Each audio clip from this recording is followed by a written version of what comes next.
নমস্কার দর্শক বন্ধু, ঘরোয়া রান্নাঘরে তোমাদের সকলকে স্বাগতম। আজ আমি চলে এসেছি আবারও একটি রেসিপি নিয়ে। আমার আজকের রেসিপি কাতলা পোস্ত। কাতলা মাছ দিয়ে এত সুন্দর একটা রেসিপি এবং অল্প কিছু উপকরণ দিয়ে যে তৈরি করা যায়, তোমরা সেটা না দেখলে একদমই বিশ্বাস করবে না। তাহলে চলো বন্ধুরা, দেরি না করে দেখে নেওয়া যাক আজকের রেসিপি। দেখো, এখানে আমি 5 টুকরো মাছ নিয়ে নিয়েছি। প্রথমে আমি মাছটাকে ভালো করে নুন আর হলুদ মাখিয়ে নিচ্ছি।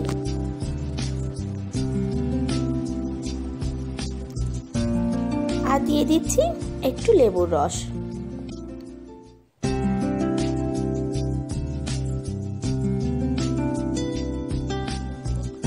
খুব ভালো করে এবার আমি নুন হলুদটা লেবুর রসটা দিয়ে মাছটাকে মাখিয়ে নিচ্ছি।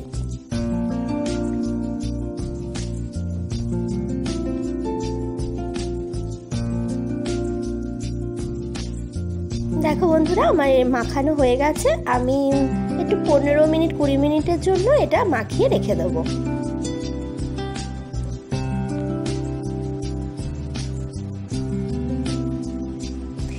এবার আমি একটা কড়াই বসিয়ে দিয়েছি।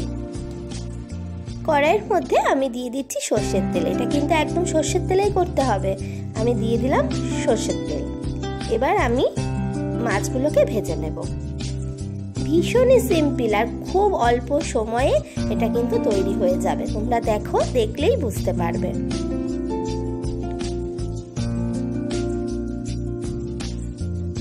তেলটা গরম হয়ে গেলে আমি এর মধ্যে দিয়ে দেবো মাছগুলো।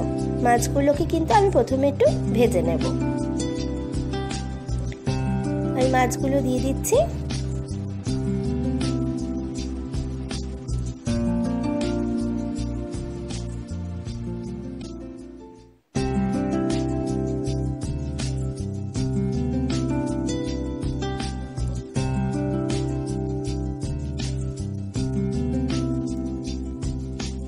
মাছগুলো দেখো এক পিঠ হয়ে গেছে ভাজা। আমি এবার মাছগুলোকে উল্টে দিচ্ছি।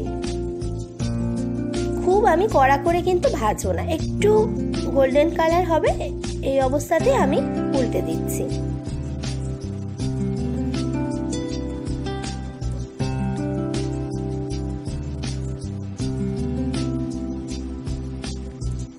দেখো বন্ধুরা, আমার মাছগুলো সব ভাজা হয়ে গেছে। আমি এবার তুলে নিচ্ছি।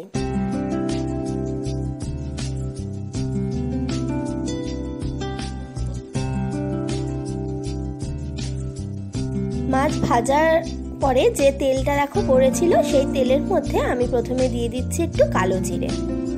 খুব বেশি কিন্তু তেলও আমি দিচ্ছি না, অল্প তেলেই এটা হয়ে যাবে।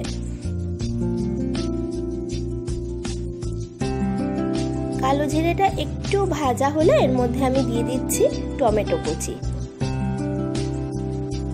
টমেটোটাকে আমি একটু নাড়াচাড়া করে নেব।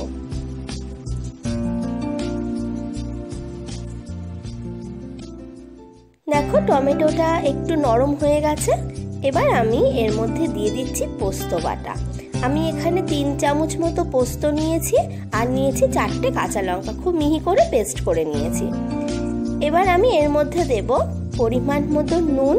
আমি একটু জল দিয়ে দিলাম, মানে বাটিটা ধুয়ে দিয়ে দিলাম। এবার দিয়ে দিচ্ছি কাঁচা লঙ্কা, 3টে কাঁচা লঙ্কা দিয়েছি, তোমরা চাইলে বেশিও দিতে পারো। দিয়ে দেব নুন, পরিমাণ মতো হলুদ। এবার আমি একটু এটা নেড়ে চেড়ে নেবো। আমি কিন্তু খুব বেশি এটা কষাবো না, পোস্ত তো, একটু নাড়াচাড়া করে তারপরে আমি জল দিয়ে দেবো।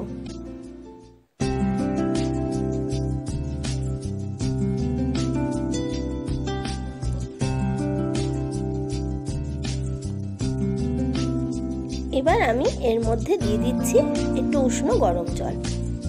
যেহেতু খুব বেশি পরিমাণে ঝোল হবে না, একদম গ্রেভিটা কম হবে, আমি অল্প করে জলটা দিলাম।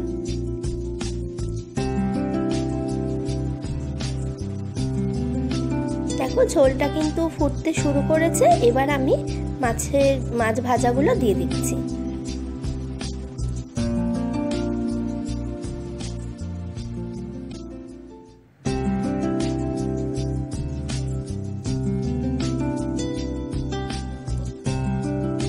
একটু নেড়ে নিচ্ছি।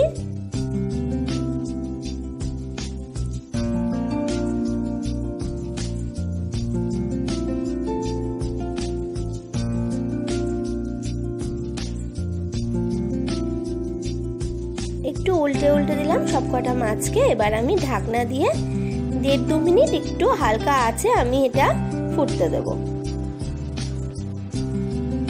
দেখো 2 মিনিট বাদে ফিরে এলাম। আমার কিন্তু মাছটা কিন্তু একদমই হয়ে গেছে।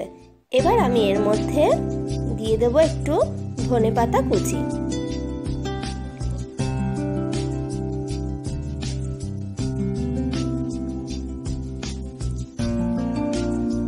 ব্যাস, আমার রান্নাটা কিন্তু একদম কমপ্লিট। এবার আমি ঢাকা দিয়ে আঁচটা বন্ধ করে দিয়ে তোমাদের সার্ভ করে দেখাচ্ছি। তাহলে দেখলে তো বন্ধুরা কত সহজেই বানিয়ে ফেললাম কাতলা পোস্ত। একদম কম উপকরণ দিয়ে তৈরি এই কাতলা পোস্ত কিন্তু গরম গরম ভাতে খুব ভালো লাগে। তাহলে আমার রেসিপি যদি তোমাদের ভালো লাগে প্লিজ একটা লাইক করো, কমেন্ট করো আর শেয়ার করতে একদম ভুলো না। আর আমার চ্যানেলটি প্লিজ তোমরা সাবস্ক্রাইব করো। তাহলে আজ এই পর্যন্তই। তোমরা সকলে খুব ভালো থেকো, সুস্থ থেকো।